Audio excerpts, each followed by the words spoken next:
My name is Amber Mitchell, and I'm 16 years old. Last week, my mom dropped a bomb that shattered my world. We can't afford Halloween this year, sweetie. Costumes are just too expensive. I reluctantly accepted it, despite Halloween being my absolute favorite holiday. But yesterday, while searching for my history textbook in Mom's office, I found something that made my stomach drop. 6 round-trip tickets to Arizona for Halloween weekend.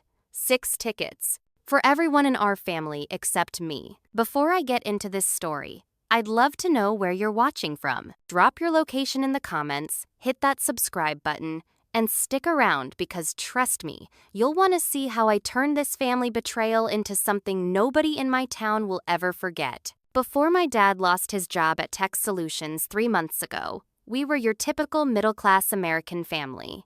Our 2-story home in suburban Pennsylvania wasn't fancy, but it was comfortable. Dad brought home a good salary as a software engineer. Mom worked part-time as a dental hygienist, and we never worried about money. My older brother Kyle had recently married Megan and moved across town. My younger siblings, the twins, Jack and Lily, were typical annoying 12-year-olds. And me?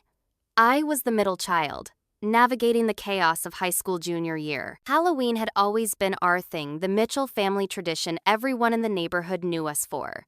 Dad would transform our front yard into an elaborate haunted maze. Mom would sew our costumes by hand. We'd spend weeks planning, decorating, and perfecting every detail. For as long as I could remember, Halloween at our house was magical. Last year, we did a Wizard of Oz theme. Dad built an actual yellow brick road leading to our door.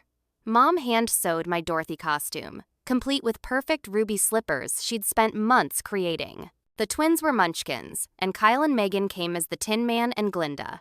Dad dressed as the wizard, and Mom was a wicked witch. We won the neighborhood decoration contest for the 5th year running. That was before everything changed. When Dad lost his job in August, the atmosphere at home shifted almost overnight. The laughter disappeared. Hushed conversations behind closed doors became the norm. Money was suddenly tight, or at least that's what they kept telling me.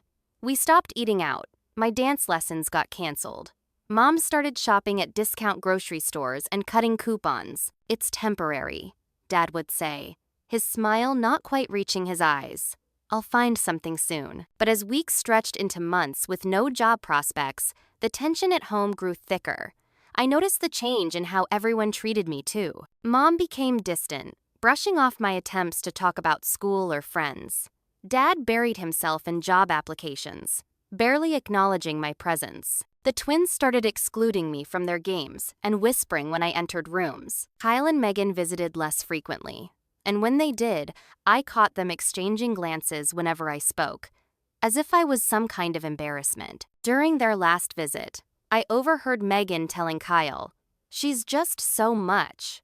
What did that even mean? What had I done to deserve that assessment? 2 weeks ago, Mom mentioned that Halloween decorations would be minimal this year, understandable given our financial situation. But canceling Halloween entirely? That seemed extreme. Still, I didn't question it. We all needed to make sacrifices. That's why finding those plane tickets felt like a physical blow. 6 tickets to Phoenix, departing October 30th, returning November 2nd. Mom, Dad, Kyle, Megan, Jack, and Lily. Everyone except me. The printout included confirmation of a rental car and 3 rooms at some luxury resort in Sedona.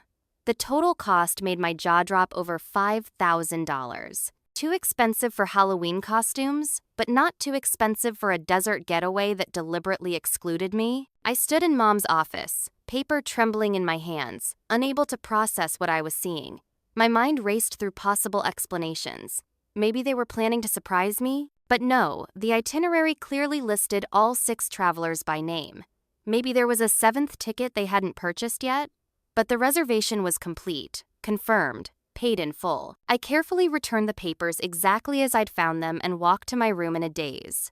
Sitting on my bed, I hugged my knees to my chest and tried to make sense of it. Why would my family plan a trip without me? What had I done to deserve being left behind? I considered marching downstairs and confronting them immediately, but something held me back.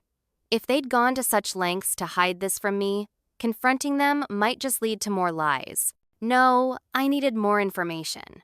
I needed to understand exactly what was happening before I showed my hand. As tears slid down my cheeks, something hardened inside me. The hurt was transforming into something else: determination. I was going to get to the bottom of this, no matter what. The next morning, I waited until everyone had left the house: Mom to work, Dad to a job interview, and the twins to school. With the house to myself, I returned to Mom's office. I knew her email password, her wedding anniversary, not exactly Fort Knox, and logged into her account with shaking hands. I told myself this was justified. They were lying to me. They were excluding me from a family trip while pretending we couldn't afford Halloween.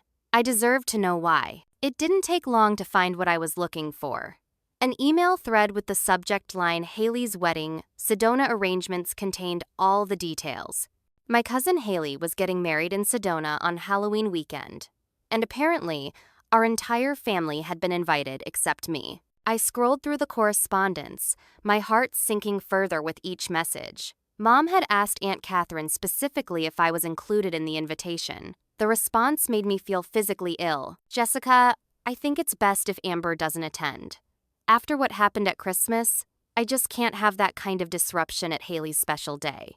I'm sure you understand." And my mother's reply: "Of course, Catherine, we completely understand. We've been having similar concerns about Amber's behavior lately. We'll make arrangements for her to stay behind." What happened at Christmas? I racked my brain. The only notable thing was when I'd accidentally mentioned seeing Aunt Catherine with a man who wasn't Uncle Robert at the mall. I hadn't meant anything by it. I just asked innocently who her friend was. The resulting family chaos wasn't my fault. How was I supposed to know she was having an affair? I kept digging and found more emails about the resort in Sedona. The Enchantment Resort looked spectacular: luxury suites nestled among red rock formations, multiple swimming pools, spa treatments, gourmet restaurants.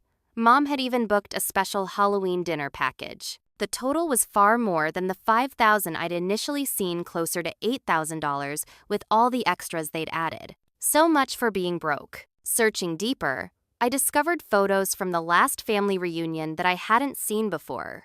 In them, I noticed something disturbing in every group shot. I was positioned at the edge, easy to crop out, and in several photos on my aunt's social media, that's exactly what had happened. I'd been erased. I switched to my parents' shared cloud storage and found a folder of family photos spanning the past few years. Looking through them with new eyes, I noticed a pattern. Around the time I turned 15, something changed. In older photos, I was center stage, Dad's arm around me proudly, Mom beaming at my side. But in more recent images, I was increasingly marginalized. The twins took center stage, while I was relegated to the periphery. What had changed? What had I done? As I was about to log out, a new email notification popped up. It was from Dad to Mom, sent just minutes ago. "Talk to Mrs. Wilson. She's fine with having Amber stay over Halloween weekend. Said she'll make sure she focuses on SAT prep. We'll need to give her money for food, but otherwise all set." One problem solved. Mrs. Wilson was our 70-year-old neighbor, a kind woman, but hardly how I wanted to spend Halloween weekend. As I closed the laptop, I heard voices in the kitchen. My parents had returned home early. I quickly slipped out of the office and positioned myself near the staircase, where I could hear without being seen. "I'm worried about leaving Amber," Mom was saying, her voice low. "She's been so moody lately." "What choice do we have?" Dad replied. "Catherine was clear: either we come without Amber or we don't come at all. And we can't miss Haley's wedding." "I know, but I hate lying to her about Halloween being canceled. She loves Halloween. It's just 1 year, Jess. And honestly, after how she's been acting, maybe this is the wake-up call she needs. She can't keep causing problems and expect to be included in everything." "You're right, and Mrs. Wilson will keep her on track with studying. Maybe the time apart will be good for all of us." Their words cut through me like a knife. What problems had I been causing? When had I become such a burden that my own parents needed a break from me? I retreated to my room and started a document on my laptop. At the top, I typed, "Evidence of family betrayal." Below it, I meticulously documented everything I'd found: the tickets, the emails, the photos. I took screenshots and saved them in a hidden folder. Later that evening, I created a private Instagram account and began archiving instances where I'd been excluded from family events. There were more than I'd realized: dinners I hadn't been told about, day trips I'd somehow not been invited to join. When had this pattern begun, and how had I not noticed it until now? As I pieced together this puzzle of rejection, one thing became clear. I wasn't going to just accept being left behind. Not this time. 2 days later, Mom knocked on my bedroom door. I was sitting at my desk, pretending to study algebra while actually adding to my evidence document. "Amber, honey, can we talk?" I closed my laptop and swiveled my chair toward her, maintaining a neutral expression. "Sure, Mom." She sat on the edge of my bed, hands clasped in her lap. I noticed she couldn't quite meet my eyes. "So, Halloween weekend is coming up, and Dad and I have been thinking. Here it comes," I thought. "Your SAT scores from the practice test weren't quite where they need to be for the colleges you're looking at." This was news to me. My scores had been above average, not perfect, but certainly not concerning. "Mrs. Wilson used to be a test prep tutor before she retired," Mom continued, "and she's offered to work with you over Halloween weekend. We think it's a great opportunity." "Halloween weekend specifically?" I asked, keeping my voice even. "Yes, she's free then." Mom smoothed my comforter nervously. "And with Halloween being scaled back this year anyway because of our budget, it seemed like good timing." I watched her lie to my face and felt a strange calm settle over me. "Where will everyone else be?" Mom's hand froze mid-motion. "What do you mean?" "While I'm at Mrs. Wilson's studying, where will you, Dad, the twins, Kyle, and Megan be?" A flicker of panic crossed Mom's face before she composed herself. "Oh, just here at home. Kyle and Megan might come over for a quiet dinner." I nodded slowly, as if considering this. "That sounds nice. So I'll just be at Mrs. Wilson's during the days, then come home at night?" "Actually," Mom said, "we thought it might be easier if you stayed over there. Less distraction, more focused study time. Mrs. Wilson has a guest room all made up." "For 3 nights?" Mom's smile tightened. "You'll be back Sunday evening." I knew I should continue playing dumb, but something in me snapped. The hurt and betrayal of the past few days came rushing out before I could stop it. "While you're all in Arizona at Haley's wedding?" I asked quietly. The color drained from Mom's face. "Amber, how did you—" "I found the tickets, Mom, and the resort reservation, and the emails about how I'm not welcome at Aunt Catherine's precious wedding because of what happened at Christmas." My voice cracked despite my best efforts. "Were you ever going to tell me the truth?" Mom stood up, flustered. "It's complicated, honey. After what happened with your aunt, I didn't know she was having an affair. I was 15 and asked an innocent question." "It wasn't just that," Mom said, her voice hardening. "It's your attitude lately. The way you talk back, how you're always in your room, the comments you make that upset people." I stared at her, bewildered. "What comments?" Before she could answer, my bedroom door burst open. Jack and Lily stood there, wide-eyed. "You're not supposed to be going to Arizona with us?" Lily asked, looking genuinely confused. Jack elbowed her. "Shut up." Too late. I looked back at my mother, whose expression confirmed what I already knew. So the twins knew about the trip, but I didn't? Within minutes, the whole house was in chaos. Dad came upstairs to see what the shouting was about. The twins were sent to their rooms. Kyle and Megan, who had apparently just arrived for dinner, stood awkwardly in the hallway. "We should go," Megan whispered to Kyle, but not quietly enough. "No, please stay," I said bitterly. "I'd love to know if my brother was in on this plan to abandon me while you all enjoy a luxury vacation." Kyle's face flushed. "Don't be so dramatic, Amber. It's not abandonment. It's a wedding we were invited to." "That I wasn't invited to," I countered. "My own cousin's wedding. After what you did to Aunt Catherine," Kyle began. "I was 15, I asked an innocent question. "It's never just one thing with you, Amber," Dad interjected, his voice weary.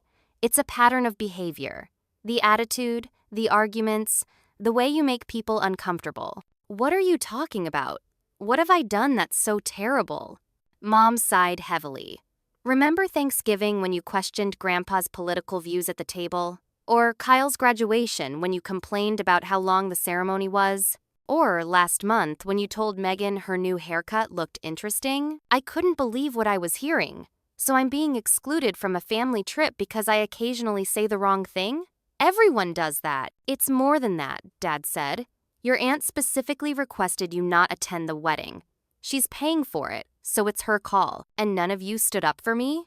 I looked around at their faces, uncomfortable, avoiding eye contact, but not denying it. You just accepted that I should be left behind? Lied to about why? Made to believe we couldn't afford Halloween when, really, you're spending thousands on a resort? We're protecting you, Mom insisted. The whole family will be there. It would be awkward for everyone if I showed up and ruined everything with my terrible presence. I finished for her. Because that's what I do, right? Ruin things? The silence that followed was deafening. No one contradicted me. In that moment, I realized a horrible truth. My family had collectively decided I was the problem. Not a specific action, not a particular mistake me as a person. Somehow, without realizing it, I had become the family scapegoat. Get out of my room, I said quietly. All of you. Amber, we need to discuss, Dad began. No, you've all already discussed plenty without me. Now get out. They filed out one by one. Kyle lingered in the doorway. This is exactly the kind of reaction that causes problems, he said, shaking his head. I threw my pillow at the closing door and collapsed onto my bed, my body shaking with silent sobs. After crying myself to sleep, I woke up around midnight with a clarity I hadn't felt before. If my family thought I was the problem, I needed to understand exactly what they'd been saying about me when I wasn't around. I crept downstairs to the silent house. Everyone had gone to bed, emotionally exhausted from the confrontation. Dad's laptop sat on the kitchen counter, still plugged in. He never logged out of anything, a careless habit I was now grateful for. I opened his computer and began searching. First, his email, then the family group chat that I'd been excluded from. Finally, social media messages between various family members. What I found devastated me. A group text between my parents, Kyle, and Aunt Catherine from 3 months ago. Aunt Catherine: so it's settled then? Amber won't be attending the wedding? Mom: we'll figure something out. Tell Haley not to worry. Kyle: honestly, it's for the best. Amber would just make everything about her somehow. Dad: let's not exaggerate. She's going through a phase. Aunt Catherine: a 3-year phase? Jessica: I love my niece, but you know how she is. Mom: I know. We'll handle it. Another conversation. This one between Kyle and Megan. Megan: your mom asked if we can take some of Amber's stuff to our place while they're in Arizona. Kyle: why? Megan: apparently she's worried Amber might trash the house when she finds out they left her behind. Kyle: wouldn't put it past her. Remember when she broke that vase when she didn't get the phone she wanted? Megan: that was 2 years ago. Kyle: still. The Mitchell family disappointment strikes again. The Mitchell family disappointment. My brother's words burned into my brain. I found more evidence. Mom complaining to her sister about my constant need for attention. Dad telling his brother he was at his wits' end with me. Even the twins had gotten in on it, telling their friends I was the weird sister they had to deal with. Cousin Haley had actually wanted to invite me initially. An email from her to my mother read, "Of course, I want Amber at my wedding. She's my cousin. I know Mom is still upset about Christmas, but that was ages ago. I've already made the seating arrangements with her included." And my mother's response, "Trust me, sweetheart, it's better if Amber doesn't come.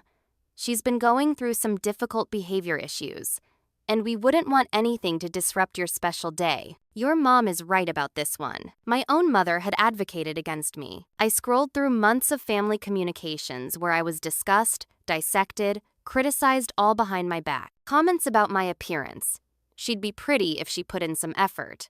My personality so intense.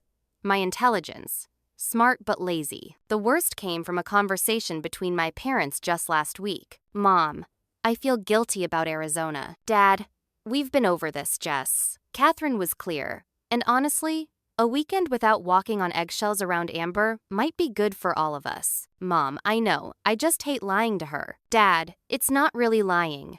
We are tight on money.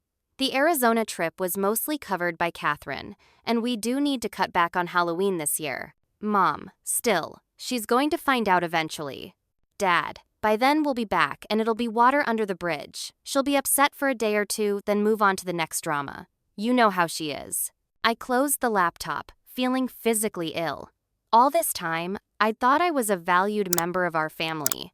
I'd believed we were close, that we supported each other. But apparently, for years, I'd been viewed as a burden, an embarrassment, a problem to be managed. My solid self-image crumbled. If my own family saw me this way, was it true? Was I really the terrible person they described? I thought back to the incidents they'd mentioned. Most seemed so minor to me, normal teenage moments blown out of proportion. But maybe I was wrong. Maybe I was the toxic one and couldn't see it. For the next few days, I barely ate. I couldn't sleep. My grades began to slip as I found it impossible to concentrate in class. I jumped every time someone spoke to me, wondering what they really thought of me. My anxiety spiraled as I replayed years of family interactions, second-guessing everything. I considered running away, but where would I go? I had friends, but not the kind I could burden with something like this. My grandparents lived in Florida and would just call my parents immediately. I felt trapped, unwanted, and increasingly desperate. The worst part was pretending everything was normal. After our confrontation, my family had decided to drop the Mrs. Wilson cover story, but insisted the Arizona trip was non-negotiable. They expected me to just accept being left behind and move on. "It's just one weekend, Amber," Dad said tiredly when I brought it up again.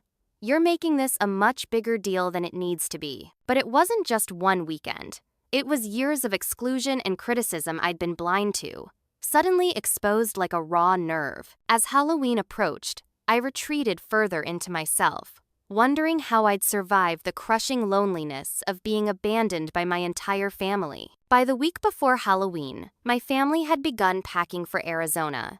They tried to do it discreetly, but our house wasn't that big. I caught glimpses of suitcases being filled, new summer clothes being purchased in October in Pennsylvania, travel-sized toiletries appearing in the bathrooms. The twins had stopped trying to hide their excitement. At breakfast, Lily chattered about the resort's swimming pools and how she couldn't wait to try the water slide. "It's probably too cold to swim in Arizona in October anyway," I muttered. "Actually," Jack said with a smirk, "Sedona is still around 80 degrees in late October. Mom said we should pack our swimsuits and plenty of sunscreen." I pushed my cereal away, appetite gone. Kyle and Megan arrived Wednesday evening, ostensibly to have dinner, but really to coordinate their travel plans with my parents. They would all be driving to the Philadelphia airport together early Friday morning. At dinner, the conversation revolved entirely around the trip. "I printed everyone's boarding passes," Dad announced, passing them around the table. "Everyone except me." "The resort sent an email about their special Halloween activities," Mom added.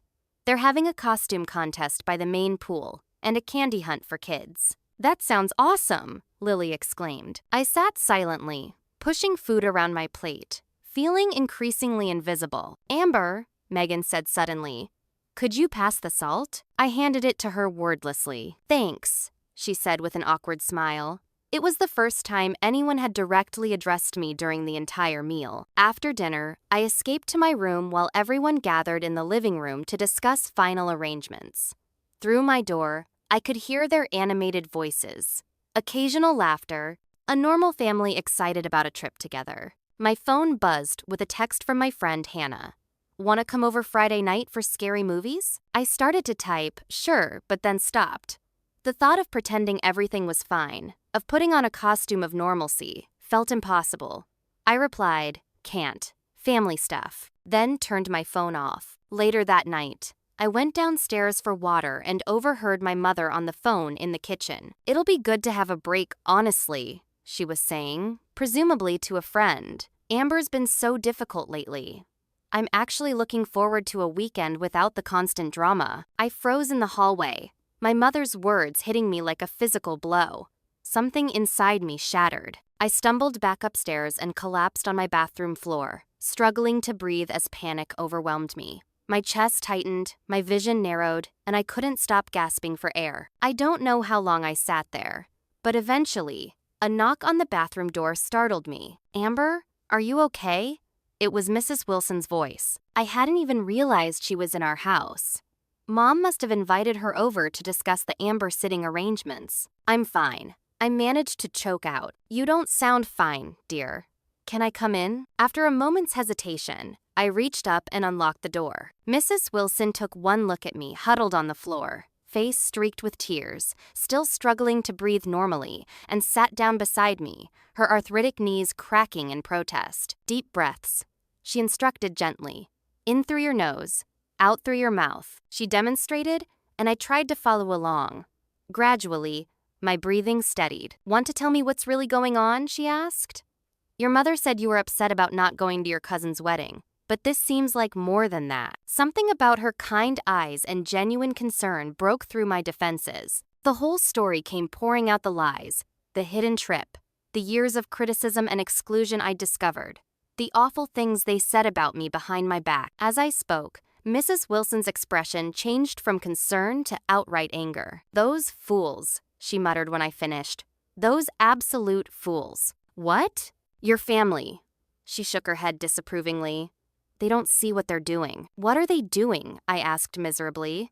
Besides hating me, they don't hate you, Amber. They've fallen into a terrible family pattern, the scapegoat dynamic. I've seen it before. I lived it. She shifted to sit more comfortably on the bathroom floor and took my hand. When I was about your age, my family did something similar. Different circumstances, but the same pattern.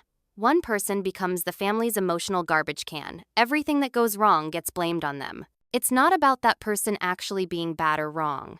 It's about the family needing someone to carry their dysfunction. I listened, captivated by the idea that what was happening to me had a name, that someone else understood. In my case, it started when I questioned our family's religious beliefs, Mrs. Wilson continued.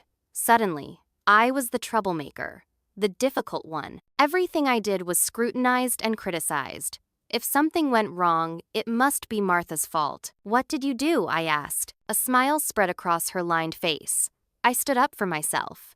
Not with anger, though. Lord knows I felt plenty of that, but with dignity. I refused to accept the role they'd assigned me. For the first time in days, I felt a flicker of hope. How? First, by seeing it clearly for what it was. Second, by finding support outside the family system, which you have now, with me. And third, her eyes twinkled suddenly, by showing them exactly what they were losing by excluding me. But they've already decided to leave me behind, I said. Yes, Mrs. Wilson agreed, and that's their mistake. But what you do with that time is up to you. You can sit here feeling miserable, confirming their narrative about you. Or you can use this opportunity to show everyone, including yourself, exactly who Amber Mitchell really is. Something shifted inside me. The despair that had been crushing me began to transform into determination. I don't want to be their scapegoat anymore, I said firmly. Then don't be. Mrs. Wilson stood up with some effort. And as for this weekend, I did tell your parents I'd look after you. But I never specified exactly how we'd spend our time. I believe Halloween is coming up, isn't it? Your favorite holiday? A spark of excitement flickered to life inside me. Yes. Well then, Mrs. Wilson said with a conspiratorial smile, I think we have some planning to do. The next morning, I woke up with a sense of purpose I hadn't felt in weeks. I was done being a victim. Mrs. Wilson was right. I couldn't control what my family did, but I could control how I responded to it. Mrs. Wilson arrived at 10 a.m. as promised. To my surprise, she wasn't alone.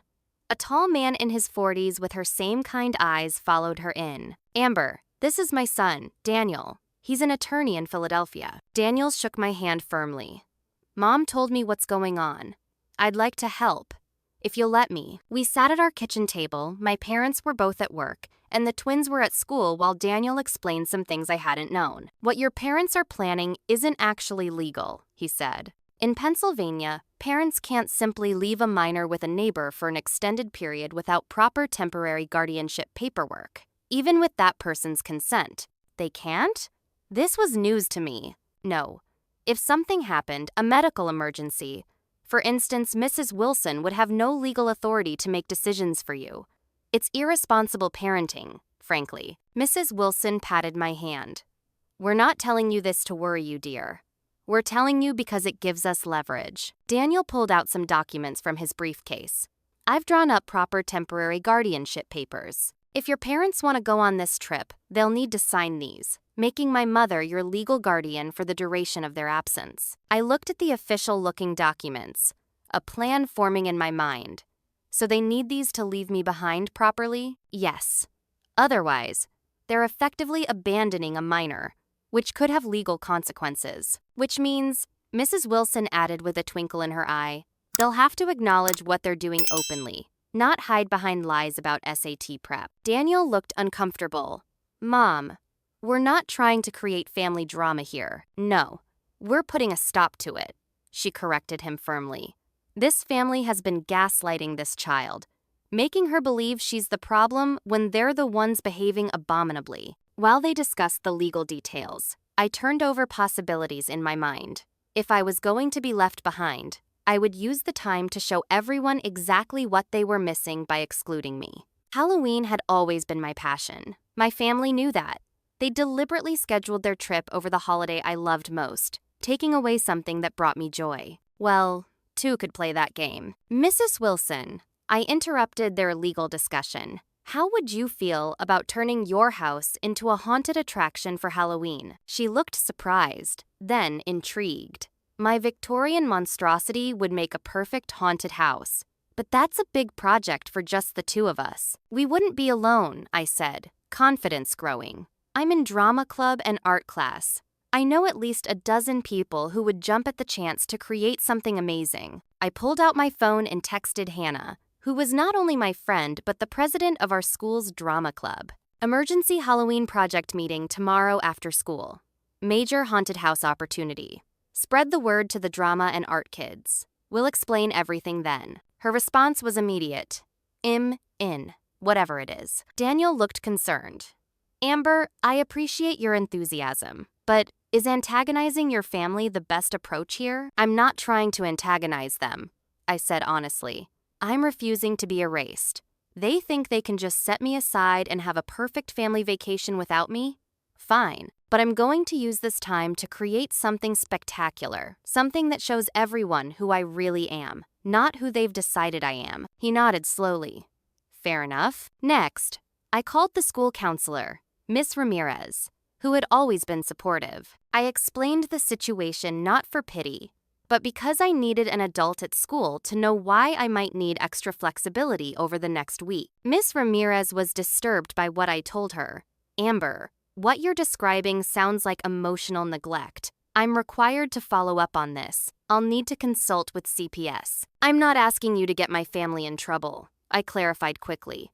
Mrs. Wilson is helping me. I just need you to know what's happening in case I need to miss some school to work on my project. I understand, she said, and I'll support you however I can, but I still need to make some calls. This isn't okay, what they're doing to you. After hanging up, I turned to Mrs. Wilson and Daniel. We need to get organized. Halloween is in 8 days. For the next several hours, we planned. Daniel helped us understand what permits we might need for a large-scale haunted house. Mrs. Wilson's Victorian home at the end of our street was perfect. 3 stories, wraparound porch, turret, and a large yard surrounded by wrought iron fencing. It already looked haunted on a normal day. I have decorations in the attic from when Daniel was in theater, Mrs. Wilson mentioned.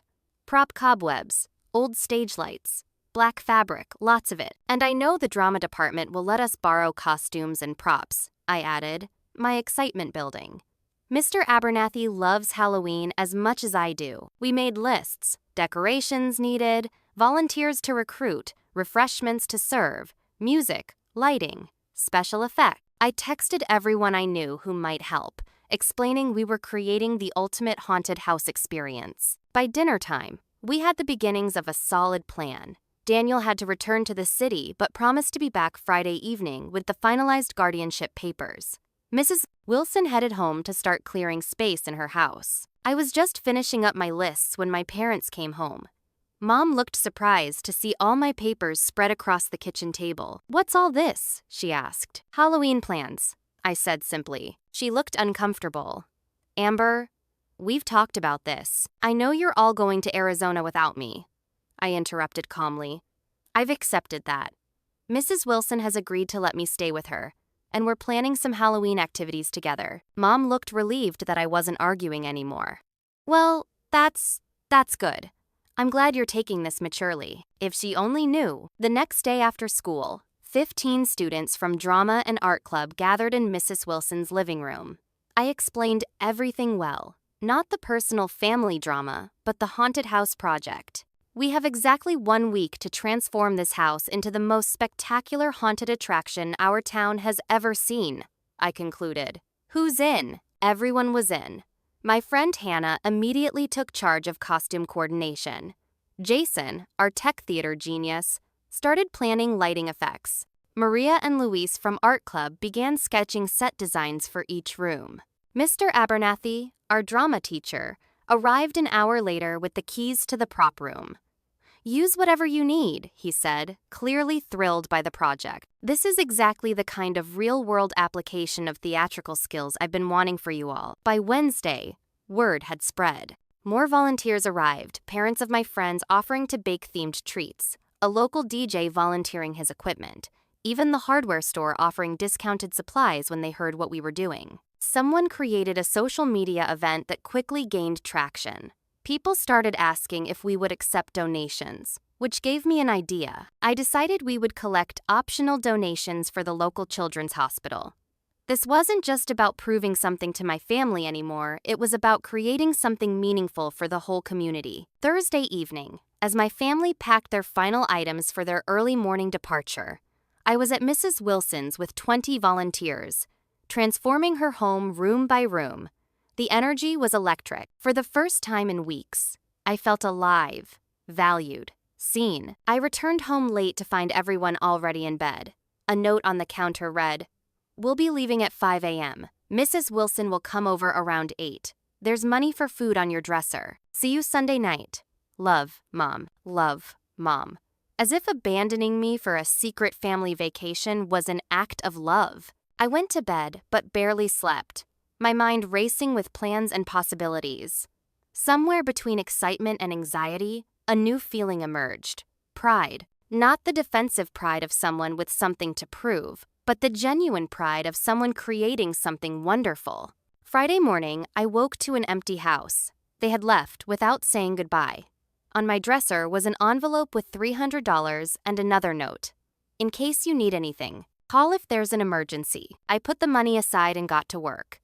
Today was the day Daniel would return with the guardianship papers. Today was the day I would begin to reclaim my identity from the false narrative my family had created about me. Mrs. Wilson arrived as promised, bringing breakfast and news that made my jaw drop. "The local newspaper called," she said casually, pouring coffee.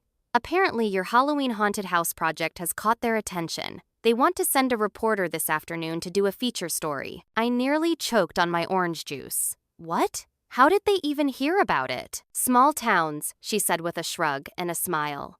"Word travels fast when something exciting happens." And just like that, my plan for personal vindication began transforming into something much bigger than I'd ever imagined. The day before my family's departure, I decided it was time for one final conversation. I found Mom and Dad in their bedroom, folding clothes into suitcases. "Can we talk?" I asked from the doorway. They exchanged glances, that silent parent communication I'd seen 1,000 times. "Of course, honey," Mom said, setting aside a stack of shirts. I walked in and sat on the edge of their bed, beside an open suitcase. Staying calm was crucial. "I know everything," I began, my voice steady. "I know about Haley's wedding in Sedona.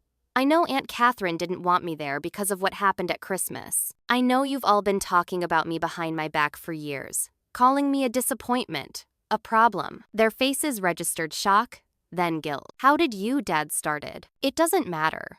What matters is you've been lying to me for weeks. You canceled my favorite holiday, claiming we couldn't afford it, while spending thousands on a resort vacation you deliberately excluded me from." Mom's eyes welled with tears.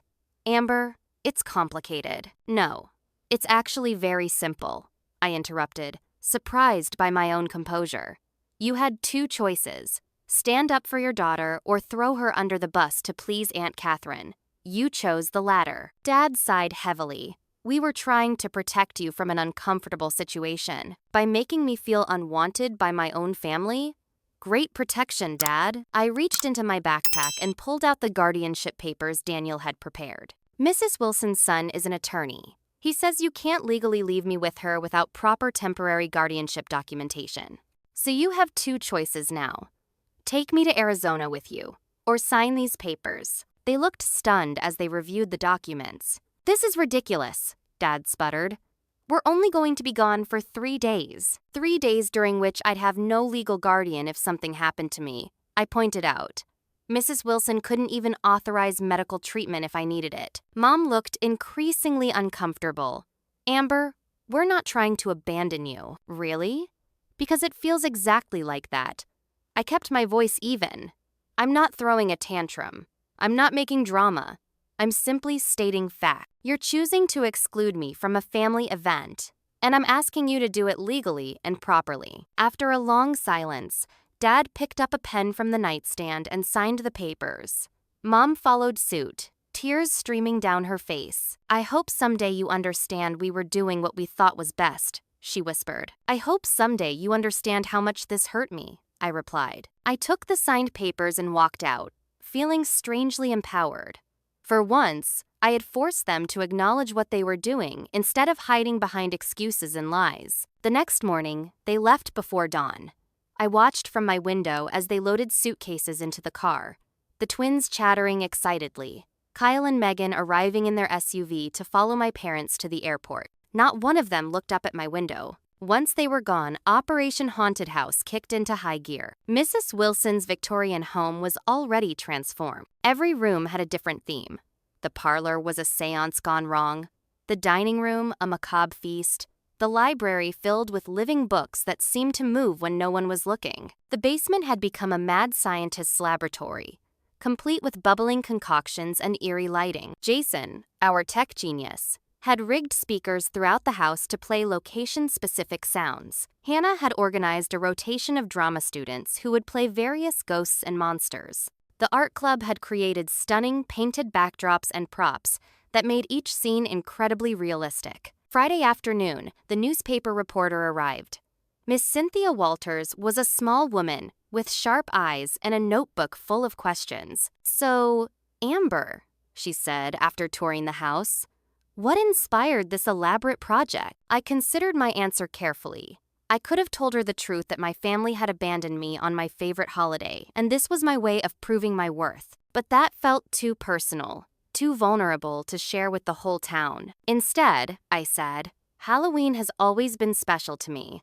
This year, I wanted to create something that the whole community could enjoy, while also supporting the Children's Hospital. Mrs. Wilson generously offered her home, and everything snowballed from there. Impressive leadership for a 16-year-old, she remarked, scribbling notes. Amber has exceptional organizational skills, Mrs. Wilson interjected proudly. She coordinated everything, volunteers, donations, designs, schedules. I just provided the house. The resulting article, published in Saturday's paper and featured prominently on the local news website, was better than I could have hoped for. Teen transforms historic home into haunted Halloween spectacular. The piece detailed our project, praised my leadership, and encouraged the entire community to attend. It ended with, in an age where many teens are consumed by social media and self-interest, Amber Mitchell has orchestrated something remarkable, bringing together students, teachers, and community members to create not just entertainment, but a charitable event benefiting Children's Hospital. This Halloween, Willis Creek has a new tradition in the making, thanks to one inspired young woman. By Saturday morning, our social media event page had exploded. What began as a small neighborhood attraction had become the talk of the town. The mayor called personally to say he would be attending with his family. The local radio station wanted to broadcast live from the event. Mrs. Wilson was thrilled. Amber, do you realize what you've done? You've created something wonderful out of something painful. That's a rare gift. As final preparations came together, I checked my phone occasionally, half expecting someone from my family to have seen the article and reached out.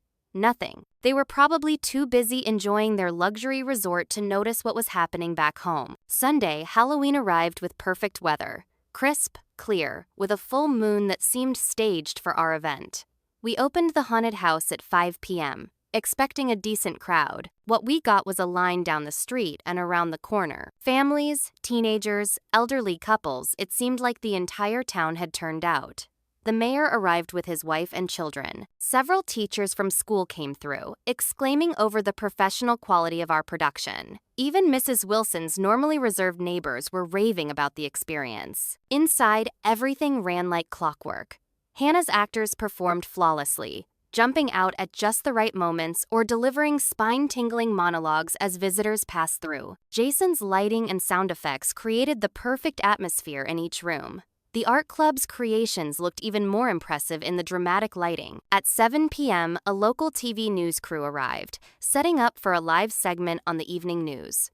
The reporter, a young woman named Tara Chen, pulled me aside. "We rarely cover Halloween events," she explained. "But this is extraordinary. The community response, the charity angle. The fact that it was organized by a high school student, it's a perfect human interest story." Before I knew it, I was being interviewed on live television. So, Amber, what would you say to other young people who want to make a difference in their communities? I thought about my journey over the past 2 weeks, from feeling worthless and unwanted to leading this incredible event. I would say that everyone has something valuable to contribute, I answered. Sometimes the people closest to you might not see your potential, but that doesn't mean it isn't there. Find people who believe in you and what you can do. The reporter smiled warmly. "Well, Willis Creek certainly believes in you now. Back to you, Tom." Mrs. Wilson pulled me aside around 9 p.m., her face flushed with excitement. "Amber, dear, you need to see this." She showed me her phone, open to my mother's Facebook page. Mom had posted vacation photos from Arizona. The family at the resort pool, hiking among the red rocks, posing at Haley's wedding. But the comments section had been flooded with responses. "Amber's haunted house is amazing.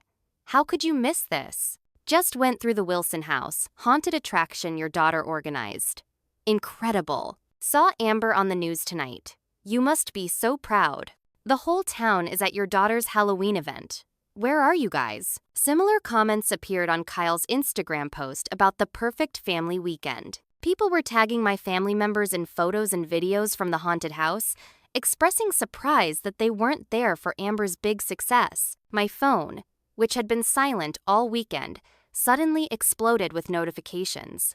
Text messages from my parents, Kyle, even the twins, all variations of what's going on there. And why are people talking about a haunted house? I put my phone away without responding. Tonight wasn't about them anymore.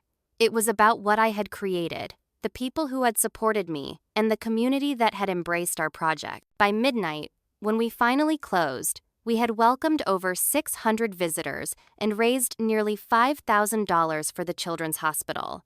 The volunteers gathered in Mrs. Wilson's kitchen for a celebratory pizza party, exhausted but elated. To Amber, Hannah toasted with her soda can for proving that one person with a vision can make amazing things happen. As everyone cheered, I felt something I hadn't experienced in a long time: pure, uncomplicated happiness. For a few magical hours, I hadn't thought about my family or their rejection at all. I had been too busy being exactly who I was meant to be. Halloween night exceeded every expectation. By the time we opened the doors at 5 p.m., the line stretched all the way down Mrs. Wilson's long driveway, past 3 houses, and around the corner. People had brought folding chairs to wait in line. Children in costumes darted excitedly between adults. The atmosphere was electric with anticipation. "I never expected this many people," Mrs. Wilson whispered, peering through her lace curtains at the crowd. "Me neither," I admitted, both thrilled and terrified by the turnout. At exactly 5 p.m., we opened the doors, and the magic began. Visitors entered through the front porch, where seniors from the drama club, dressed as ghostly Victorian servants, greeted them with eerie formality. From there, groups of 6 were guided through the house, each room offering a different spine-tingling experience. In the parlor, Hannah performed a seance that culminated in spirits, drama students hiding in strategic locations, making objects move across the room. In the dining room, a macabre feast was interrupted by the ghostly appearance of poisoned dinner guests. The library featured books that seemed to fly off shelves, while whispers emanated from hidden speakers. The basement laboratory, Jason's masterpiece, earned the most screams. He had rigged mechanical contraptions that moved unexpectedly, combined with strobe lighting and fog effects. The mad scientist, Mr. Abernathy in costume, performed experiments on body parts that appeared disturbingly realistic thanks to the art club's talents. "This is better than professional haunted houses I've paid for," I overheard one father telling his children as they exited. Around 6:30 p.m., Principal Woodson arrived with her family. I held my breath. Would I be in trouble for organizing this without official school permission? But she sought me out specifically to congratulate me. "Amber, this is extraordinary," she said, genuinely impressed. "The coordination, the creativity, this is exactly the kind of initiative we try to encourage at Willis Creek High." By 7 p.m., as the TV crew set up for their live broadcast, we had already welcomed over 200 visitors. The donation jar overflowed multiple times, requiring Mrs. Wilson to empty it into a lockbox for safekeeping. When the TV interview began, I was nervous but found my voice quickly. The reporter, Tara Chen, asked thoughtful questions about the project's organization and purpose. "It started as a personal project," I explained, careful not to mention my family's situation. "But it grew into something much bigger when I realized how many talented people wanted to contribute." "And all proceeds go to Children's Hospital?" Tara confirmed. "Yes. Many of us, including me, have benefited from their care at some point. This seemed like the perfect way to give back while creating something fun for the community." The broadcast brought even more attention. People began arriving from neighboring towns, having seen the segment on their local news. The line never shortened.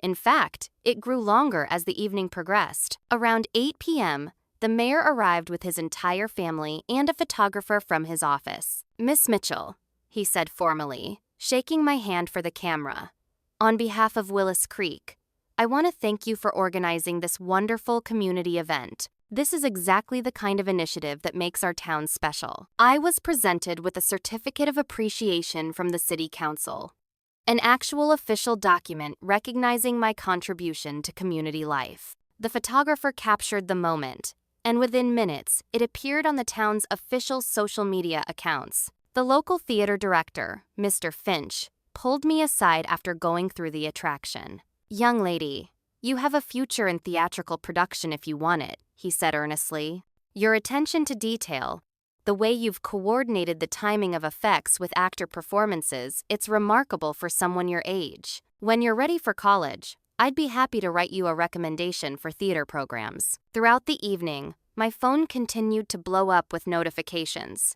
My family, seeing the social media storm from Arizona, kept texting with increasing urgency. "Mom, Amber, what's going on? People are tagging us in posts about a haunted house? Dad, why is the mayor at Mrs. Wilson's house with you? Kyle, did you seriously organize some kind of event while we're away? Lily, are you on TV? Jack just saw you on Grandma's Facebook." I silenced my phone. Their reactions could wait. Tonight belonged to me and the amazing team who had made this happen. By 11 p.m., we had to start turning people away, promising to reopen tomorrow, November 1st, for those who couldn't get in tonight. Even with extended hours, we simply couldn't accommodate everyone who wanted to experience our haunted house. The final count was staggering. 637 visitors, $4,982 in donations for the Children's Hospital, over 1,500 social media posts with our hashtag, 3 news outlets covering the event, and countless expressions of gratitude from community members for creating something special on Halloween night. As the last visitors left and we locked the doors, the volunteers gathered in Mrs. Wilson's kitchen for our pizza celebration. Everyone was exhausted but riding high on the success of the night. "I've never been part of anything this cool," Jason said, grabbing his third slice of pepperoni. "Same," Hannah agreed.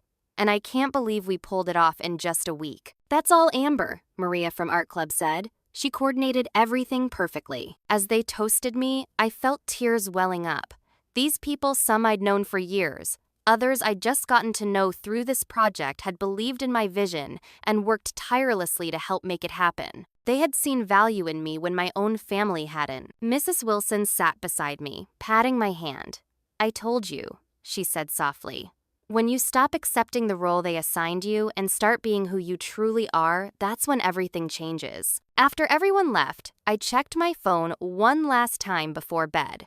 The family group chat had exploded with messages. Most recently, "Dad, just landed in Philly. We'll be home by noon tomorrow. We need to talk, Amber." I turned my phone off completely and slept better than I had in weeks. Morning brought a new wave of attention.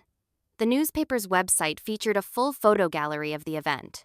The local radio station was talking about the Halloween phenomenon at the Wilson house. People were asking if we would do it again next year, suggesting it become an annual tradition. Mrs. Wilson and I spent the morning counting the final donations and preparing a proper record for the Children's Hospital. The grand total, $5,347. "Should we take this to the hospital today?" I asked. Mrs. Wilson shook her head. "Let's wait. Your parents will be home soon. You need to be prepared for that conversation." She was right. As wonderful as the past 24 hours had been, I still had to face my family and the issues that had led to this situation in the first place. At noon exactly, I heard car doors slamming in our driveway. Taking a deep breath, I thanked Mrs. Wilson for everything and walked home to face whatever came next. I was sitting calmly at the kitchen table when my family burst through the front door, looking disheveled from their red-eye flight. Mom spotted me first, dropping her carry-on bag with a thud. "Amber," she began, her voice a mixture of confusion and something else. Was it embarrassment? "What in the world happened this weekend?" I gestured to the chairs around the table. "Let's all sit down.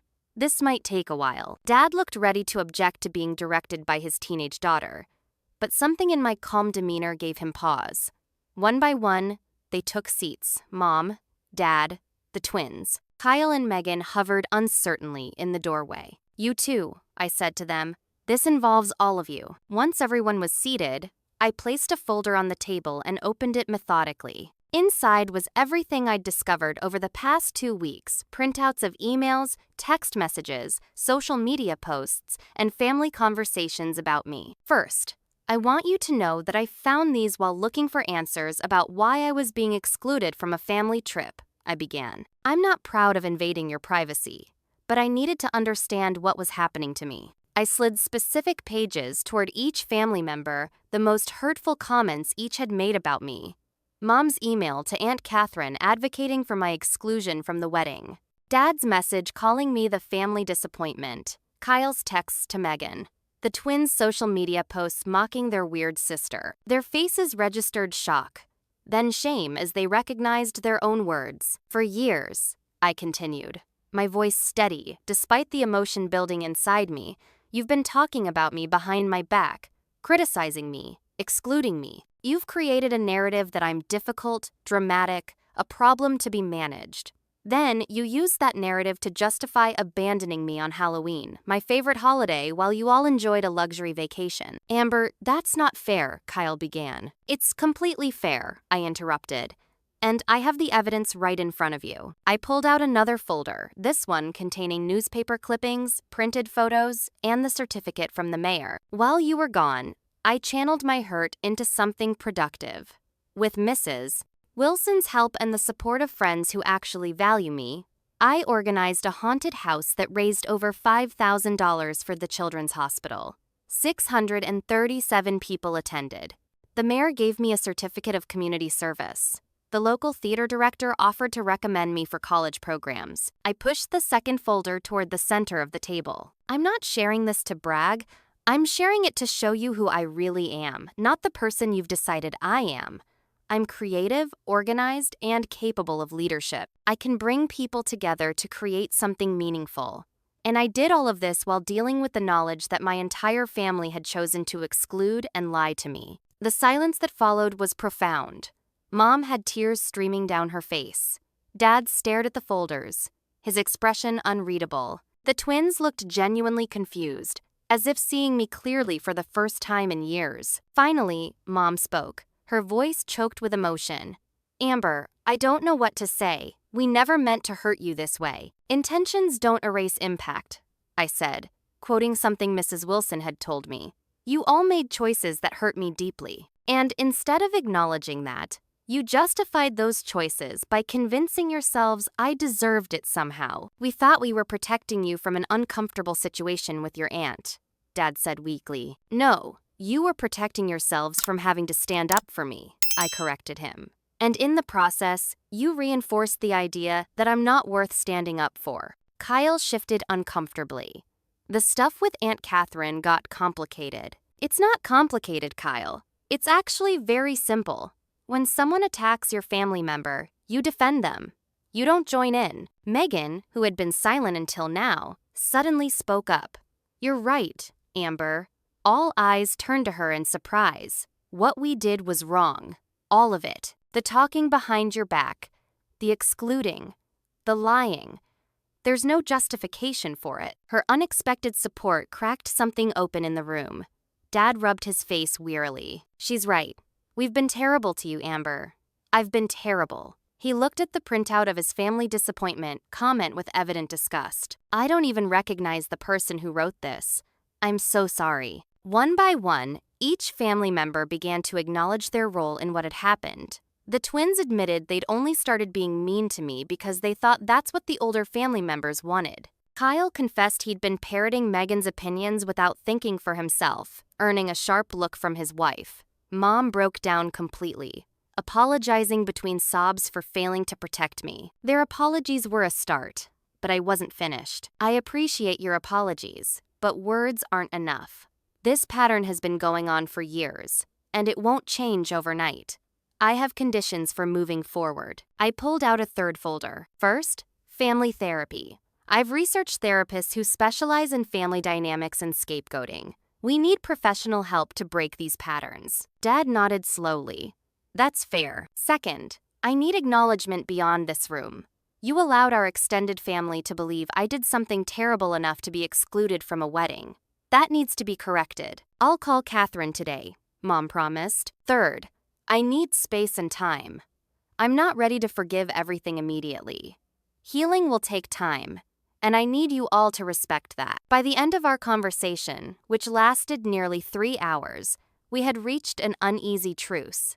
They had seen the evidence of their behavior and couldn't deny its impact. I had expressed my hurt without losing control. It wasn't perfect reconciliation, but it was a beginning. Mrs. Wilson remained my staunchest ally throughout the healing process. She attended our first few family therapy sessions as my support person, offering valuable insights from her own experience with family scapegoating. The therapist, Dr. Levine, helped us identify the unhealthy patterns that had developed and provided tools for changing them.